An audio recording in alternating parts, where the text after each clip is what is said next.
Good morning, good evening, and good night, wherever you are, and welcome to Requiem for London Chronicles, the City of Martyrs, Chapter 2. And we begin our scene towards Brick Lane, a long sort of pebbled and sort of stone road that is filled with these shops, restaurants, nightlife, and an air of vibrance, an air of the living courses through this place. It is both ancient and old and new and modern.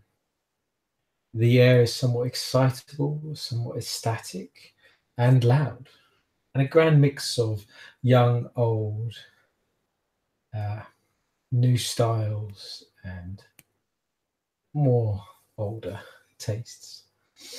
And as we go through this street, this road, along its pebbles, along its stone flooring, we go towards a shop, a business that lays at the end of this street.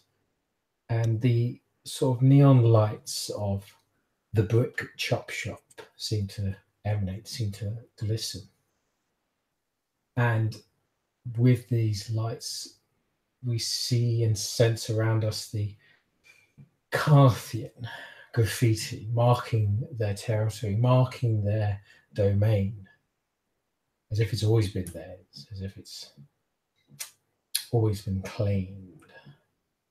But with these kind of thoughts and emotions and feelings that we see before us, we zoom to one character who is seeing all this and gauging on these Carthians. Yes, gauging is perhaps the correct term. Maria's never really been this close to a Carthian den before. Matter of fact, she can't actually recall ever meeting one. Well, she's met them, but it's been quite unfavorable. So this is quite an interesting turn. Perhaps it's curiosity that's brought her here. Perhaps a tip from James, dear James. But who can tell? I think more than anything, curiosity, as well as a little stab in the back of her head that she doesn't know anything really about the Carthians other than what she's been told. And only fools believe propaganda when it's served to them on a silver platter, and fool she is not. So she's here to see, to experience, and to make up her own mind. Times of her following the leader are over. They should have been over years ago, but unfortunately, this is the unlife that you lead. And so she just continues. I'd say that she'd be dressed quite casually, not street, like more like business casual. After all, she's still representing her order. And it's probably going to make a bad impression, but she has her own dignity and pride. But I will say that there'll be a hooded jacket or something in the mix, just to try and keep herself a tiny bit incognito until she actually approaches the Carthian. What shall we call it? Shall we call it a stronghold? Why not call it a stronghold? And I imagine there'd be a point. I don't want to say a point of no return, but a barrier where the graffiti just sort of becomes where you must acknowledge that the graffiti has a start and an end, like a start of the territory and end of the territory. Yeah, the graffiti actually marks all of Brick Lane area, and even goes out further. And of course, the outer area seems to have the faint imagery of the graffiti. You sense it through the blood. You can just smell it almost. It's as if the graffiti has been mixed with kindred Greek vitae to give it that sort of potency. And you are going into their territory. You are going towards, but you're going towards the center of their territory.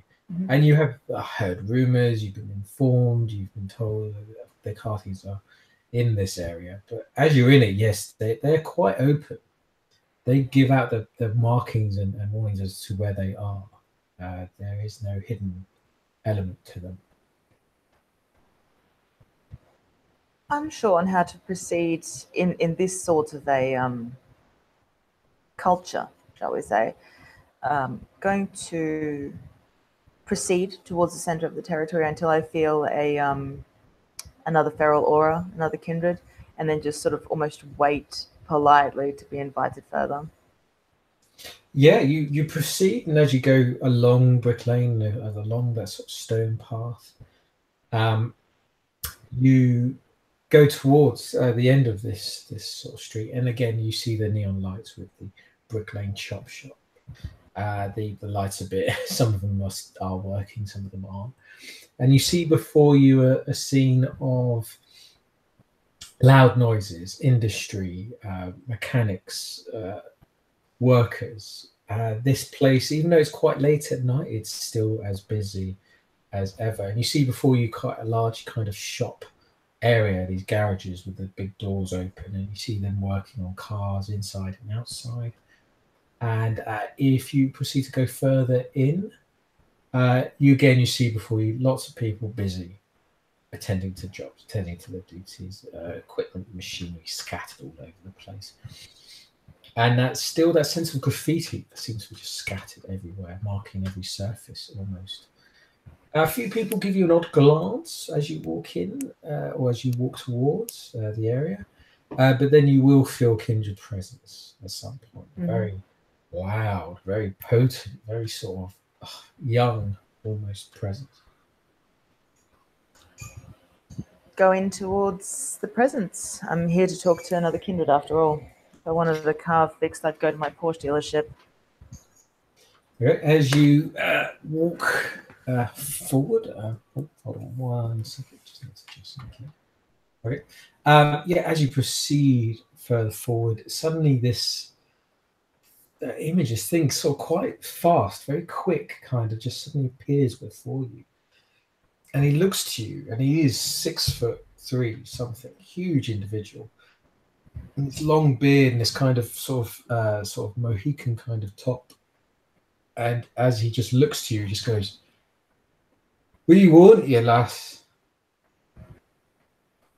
Getting a predatory aura from him or no? Oh, definitely. He's just oozing it almost. It's just so, like, he's sort of beating his chest almost in kindred standards.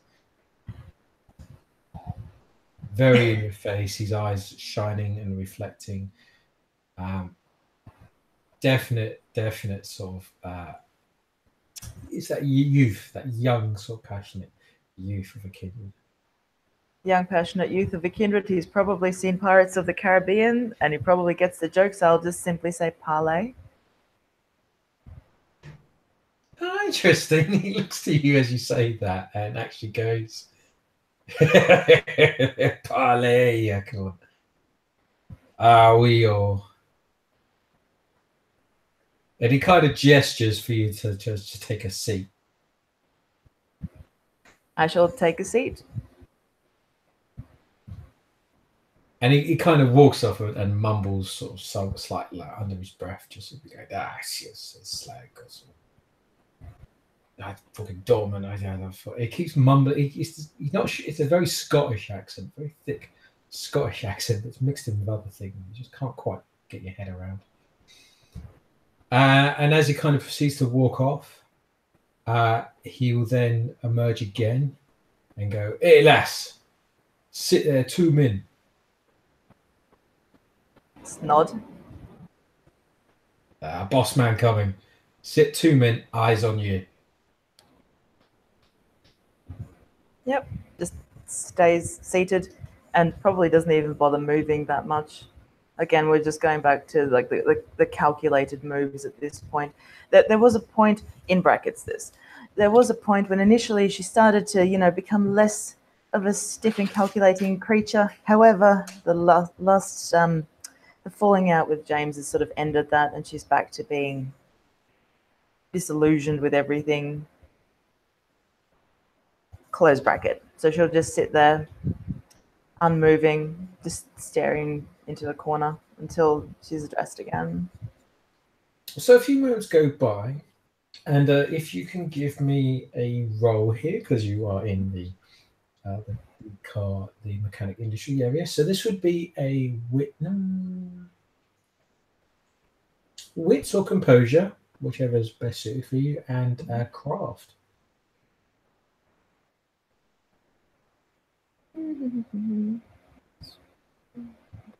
Five. Any negatives? No, simply successes. There's simply how many successes you gain.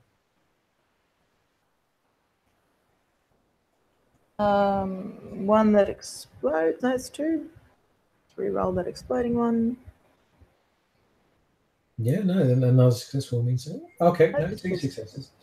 You notice as you kind of just sat there waiting, you notice that they seem to be doing these like mechanical work, working on the cars. That seems quite obvious, but the way they're doing it and the work they're doing on the cars is definitely not quite right or legal. They seem to be taking the cars apart or actually cutting them in two and kind of rejoining other cars. And this is definite sort of how they sell like stolen cars or sell. It's a top shop. It's a spray and bake. It's where you take your stolen goods. I get it. Fair enough. All right, interesting.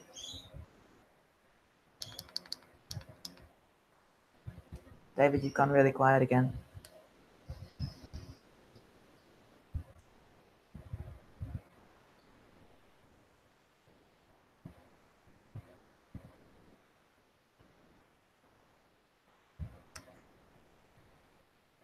If you're talking, I cannot hear you.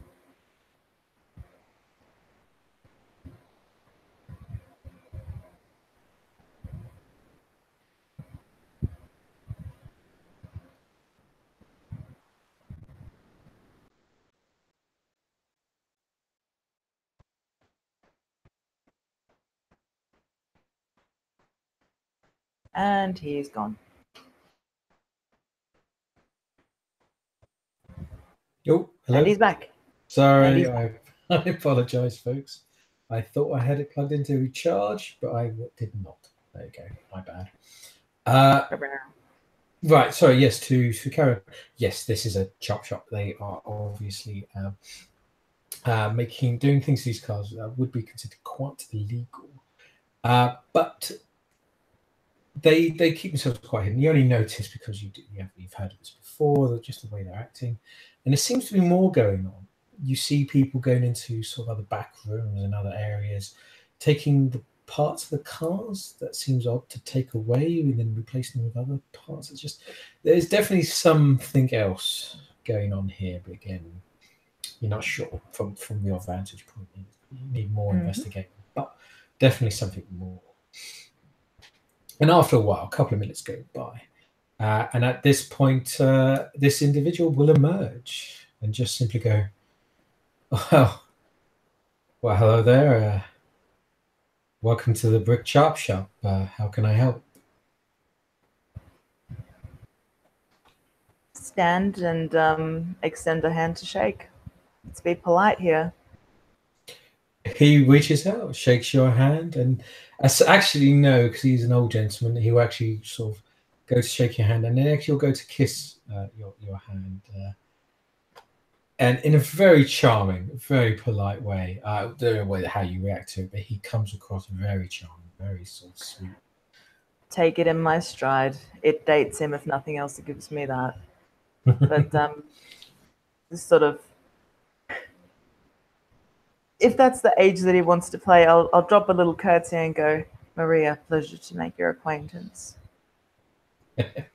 Around here, they call me, Blood Drive is my official title, but you may call me Earl. What was it, Earl? L, yeah. Okay. Just say, "Pleasure to make your acquaintance." All right, let's go in the back room, my office, if that's okay with you. Just follow straight behind. And as you walk, he kind of talks and just simply says, "Yeah, we're running a small operation here. It's just up and coming, but we're getting loads of volunteers, new recruits and stuff. It's all good, and it's just nice to be back in London, as it were.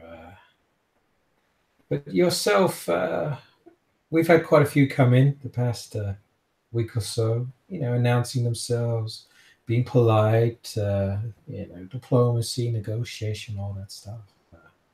You here to represent anyone, or are you an independent? I represent no one but myself, I'm afraid. Well, at this point. Well, we love independence down here. We're all for that act.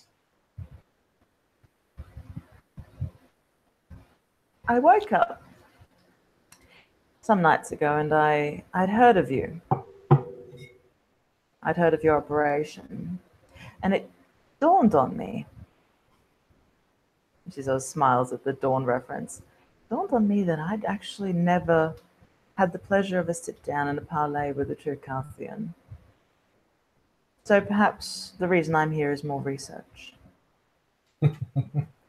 Research. Oh, that sounds like a familiar sort of word. You can tell he's gauging you. He's trying to figure out who you are, what you are. But we can talk more about olive branch. She'll extend the olive branch at that point and just put some cards on the table and go, once upon a time I held status within the Order of the Dragon. Unfortunately, it's difficult to be part of something that no longer exists within London. Oh yeah, I heard about what happened to you guys. Fried and electrocuted, I believe. Damn Tesla coils. You must be careful with those. Look, the Order of Draco were always reasonable individuals when it came to us Carthians. We respected them. They kept to their business and they let others keep to their own. It's an honest policy. I'm not going to sugarcoat it. A lot of your kind were, well, I used to call them Nazi doctors, pretty much.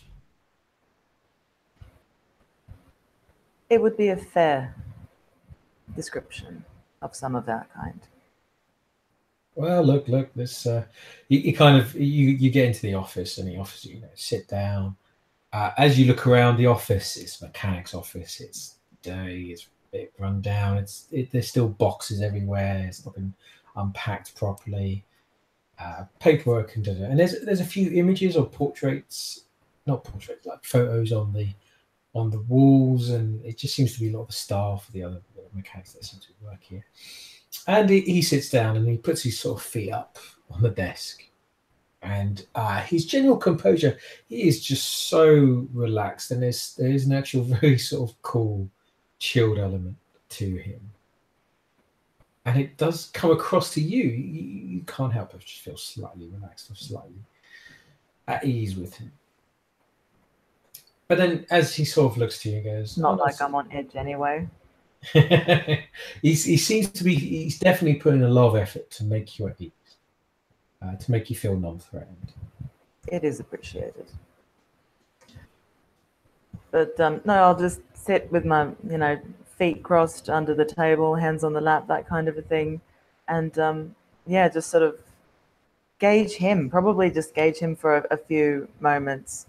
That sort of a silence that may be uncomfortable to some, but it's really just, a prodding of beast within beast, that kind of a thing. It's a dance that he's probably done before as well, so. If you do kind of push with your beast, just to kind of test the air, test the element, his beast comes across somewhat weak. But then you realize how subtle it is, how seductive it is. It's a welcoming thing of, oh yes, of course you're top. You're more powerful than me, but you feel more relaxed because of it. And it's a very clever. He's very good at that. And you can I would make it a role, but I think you due to your blood potency as well, you can feel that. You can work that. And there's a great subtlety to what he does. If that's what he wants to do and that's what he wants to believe he's doing, then we'll just continue doing that. But yeah, just sort of sit back and let the silence hang for a little bit. But also, as a note, he definitely feels lesser than you. Uh, it's strange to describe. Strange to describe. His beast is not as strong as yours. You're definitely the more dominant beast in the room at the moment. I'm not going to judge him for that. Not everyone can be as amazing as I am. Mm. Oh, I see.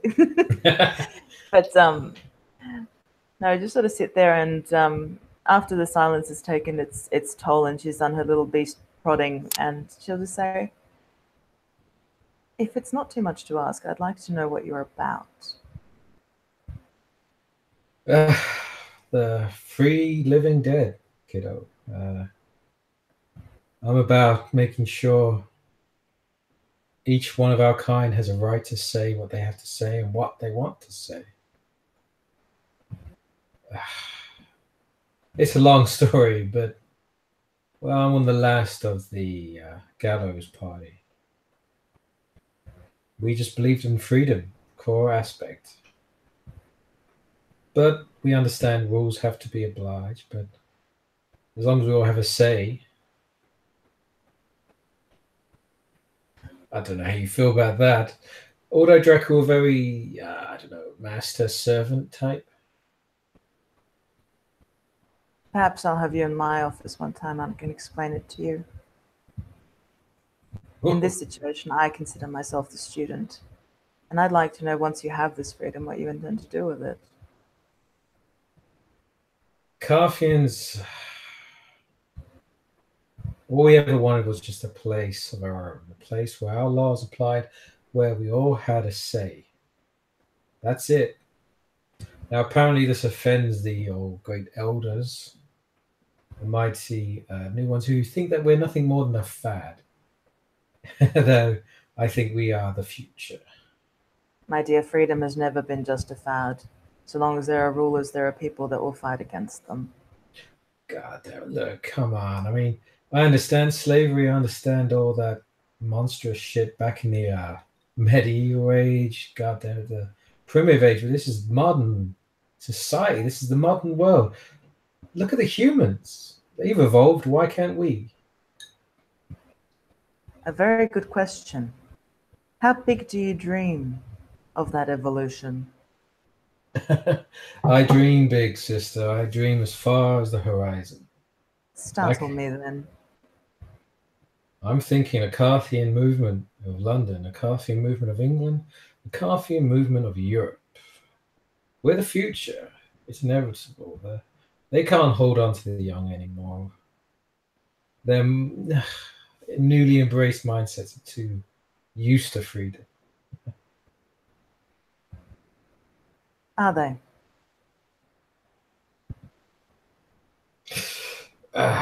Look, not everyone's committed to the cause. Not everyone's committed to that aspect. A lot of sacrifice that's involved in freedom. It's a heavy price, but I'm willing to pay. The question is, what are you? This isn't about me. Well, you're the one in my office. You're the one that seems to want to. I'm not going to use the word interrogate, but at least enlighten yourself. And there the crux of it is.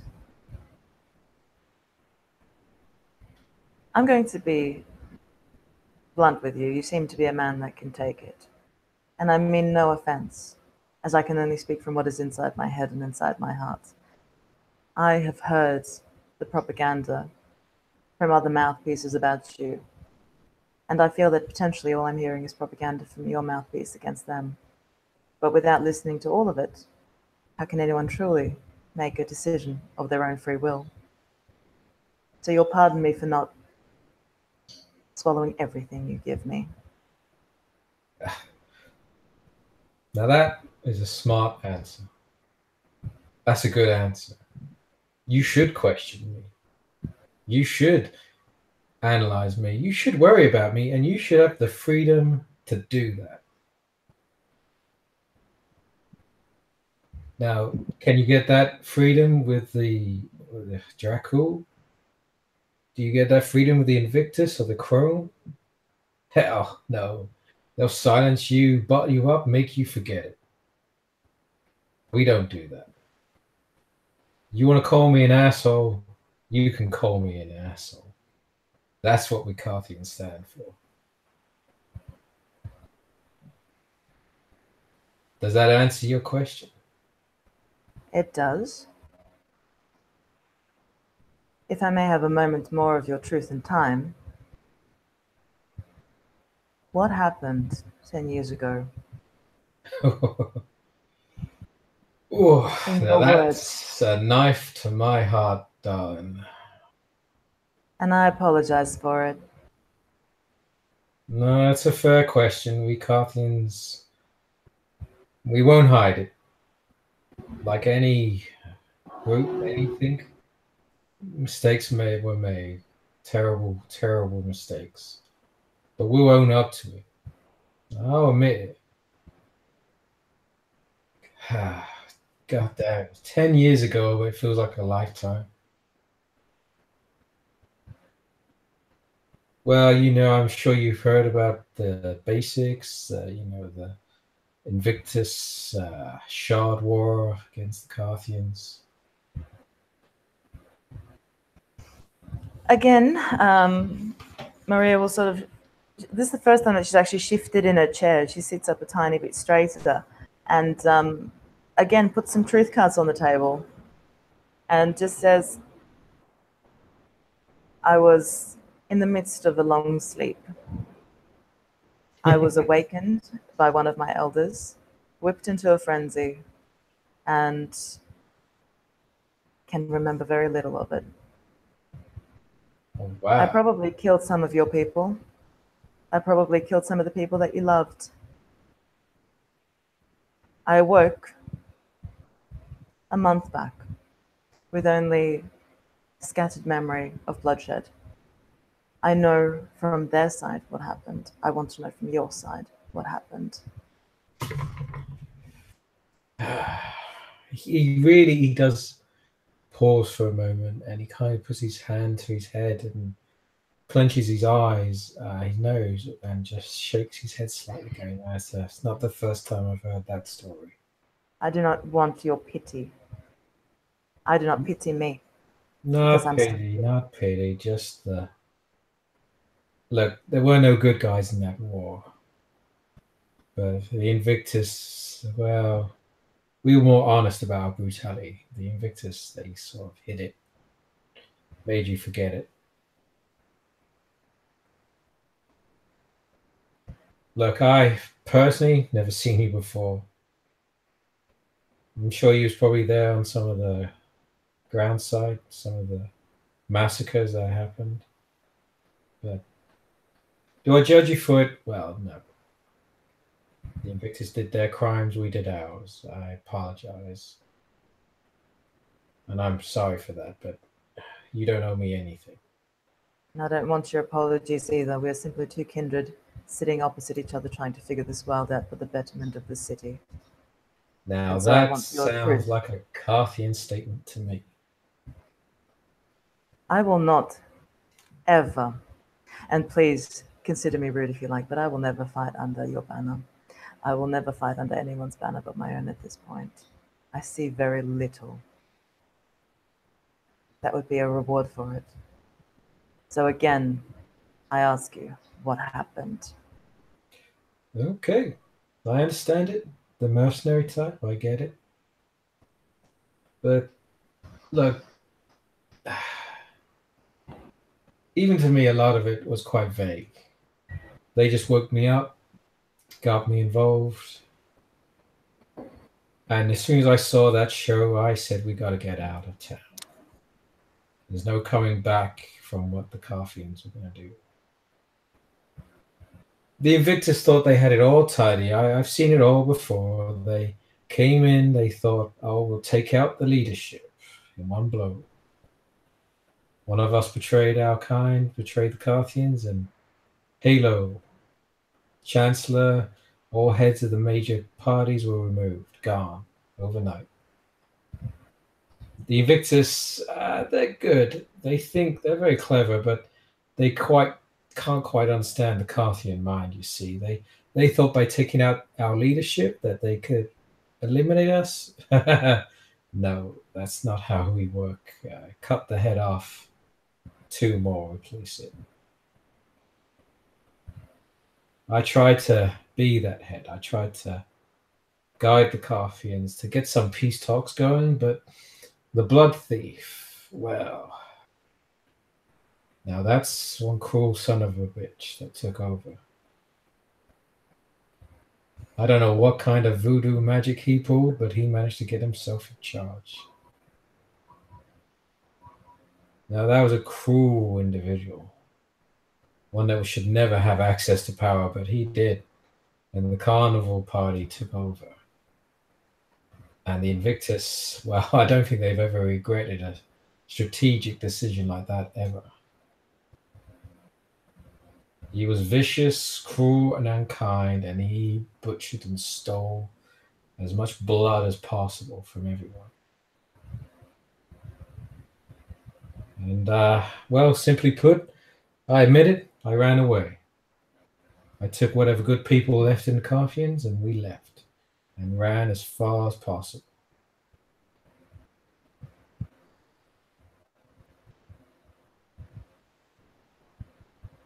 One could spin that as a strategic retreat. Yeah, I'm a car mechanic. I'm not much for diplomacy or military strategy. And yet you still have a core group that I imagine trust you, that you lead. I do for them what they do for me. I lead by example, that's all I can say. Now look, I get your position. Independence is safe. Independence is secured. It's God damn it, I wish I could be like you sometimes, but you'll never make it out there alone. Sooner or later something will gobble you up. But I'm aware of it. I'm sure you are, and I'm sure you're a lady that can look after yourself. Again, he's sensing your, beast and is aware that you are quite potent, very powerful. Save the flattery. In my kind of circles, everyone bows to someone.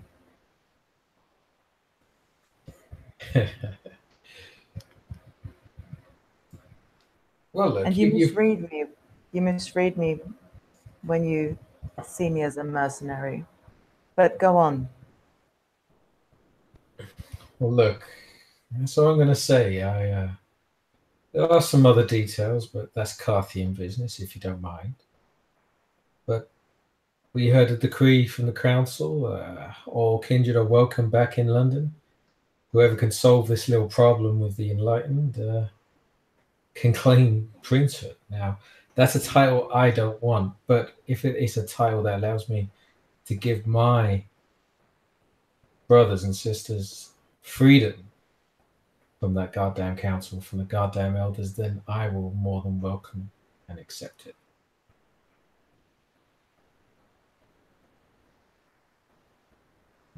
If power falls on the shoulders of those that do not want it, oftentimes it is best wielded. Goddamn, I don't care who gets that title. As long as me and the Carthians get our freedom, we get to obey the rules of our law that we decide, then I'm golden. And what are your rules? We don't use the powers on each other. We live and die by each other. And we never live by the Carthian law, die by the Carthian law. I thank you for your time today, but I will not take up more of it. You've given me enough to think over. I appreciate. Well, look, sister, this will be a tit and tat here. I mean, how about yourself? I know you're, as you say, Aldo Dracula. But what's one of your kind doing back in London? Why stay here? Because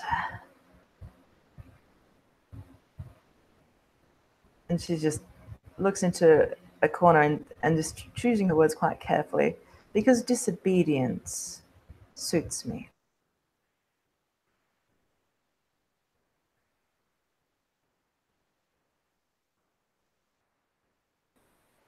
I find it distasteful that the council believes that they have a right to tell anyone where they can and cannot be. I was always here, and here I shall remain. London is dear to my heart. It was once a great center of knowledge and wisdom and power within the world, and I believe it can be again. And I'd like to see that. I'd like to be here to see that.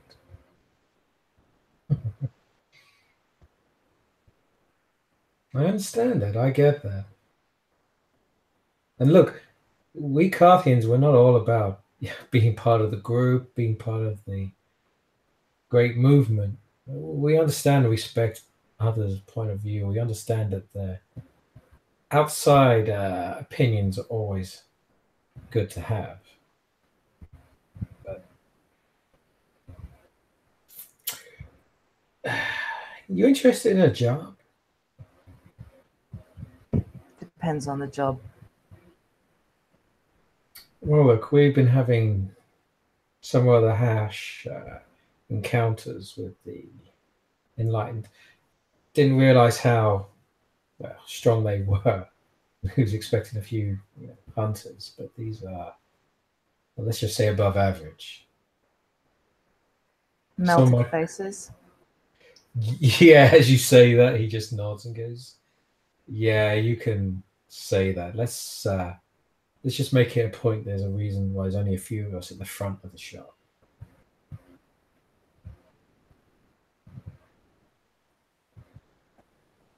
Instead of you offering me a job, how about I offer you a service in that case?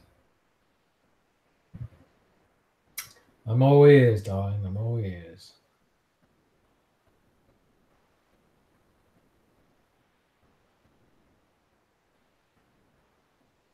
I'm a firm believer that this immortality, as we call it, is a cruel joke at the best of times, and a cruel joke that we tell ourselves and believe it.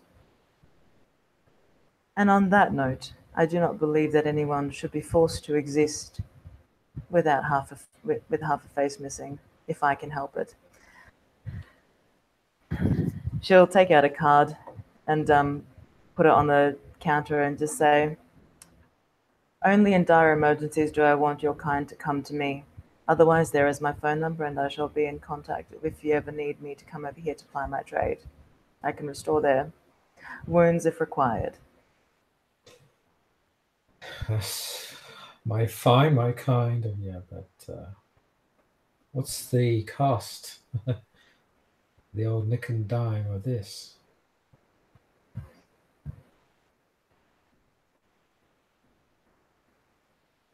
You know the saying, that power corrupts and ultimate power corrupts ultimately.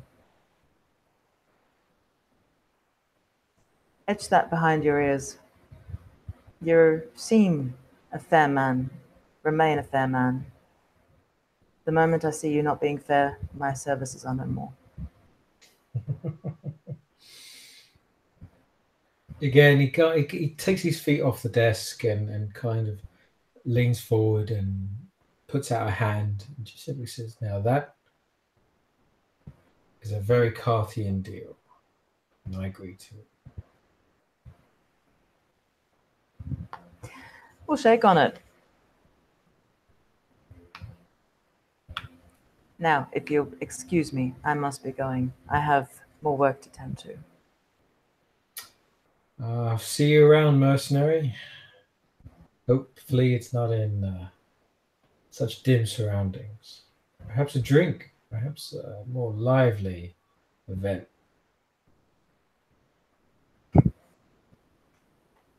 And for the first time, she'll actually smile and just say, "Are you asking me on a date?" We're kindred. Stuff is beneath us. We're more evolved, advanced creatures. Shall we say 8 o'clock? next Saturday?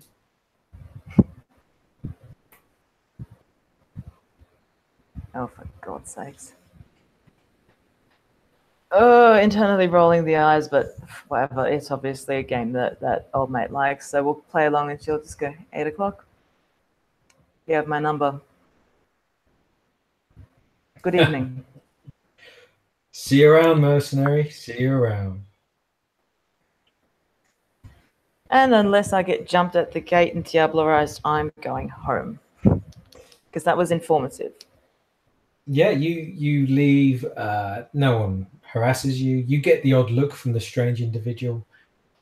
For the strange Scottish individual that he translates, doesn't quite come across. But again, he gives you a very strong glare, very strong sort of look of watching.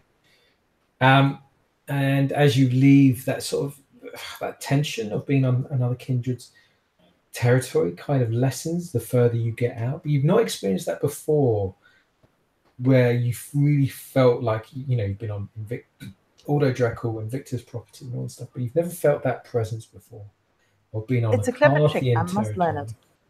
Yeah, the Carthian territory have this ability to just, it seems to be able to just push you and pressure you to make you aware that you're not meant to be there.